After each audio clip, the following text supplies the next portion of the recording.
అరుణాచలంలోనే ఇంకా మేము రమణ మహర్షి ఆశ్రమానికి కూడా వెళ్ళామనమాట. అది గూడా మస్ట్ విజిట్ ప్లేస్ అరుణాచలంలో. సో, ఇంకా మేము అక్కడ గూడా చాలా క్లిప్స్ తీశాననమాట. బట్ అవెక్కడో మిస్ అయ్యాయి. సెర్చ్ చేశాను ఇక్కడ యాడ్ చేయాలనేసి. బట్ దొరకలేదనమాట.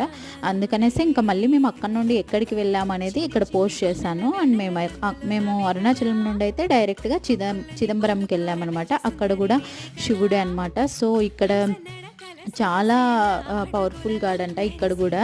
సో, ఇక్కడైతే మేము వెళ్ళేసరికి ఫ్రీ దర్శనం లేదనమాట. సో, ఇక్కడ నార్మల్‌గానే ఉండదంట ఫ్రీ దర్శనం. ఎప్పుడూ మనీ పే చేసే వెళ్ళాలంట. పర్ హెడ్ 200 పే చేస్తేనే దర్శనం అవుతుందంట. ఎక్కడైనా సరే నార్మల్ దర్శనం లైక్ ఫ్రీ దర్శనం ఉంటుంది. బట్ ఇక్కడ ఎందుకు లేదో తెలియట్లేదు. మేమైతే 18 మెంబర్స్ ఉన్నాము. 2500 ఇస్తాము అందరికీ అన్నా కూడా ఒప్పుకోలేదు. ఇంక పర్ హెడ్ 200 పే చేసే వెళ్ళామనమాట. ఇంత దూరం వచ్చి దర్శనం చేసుకోకుండా వెళ్తే బాగుండదనేసి.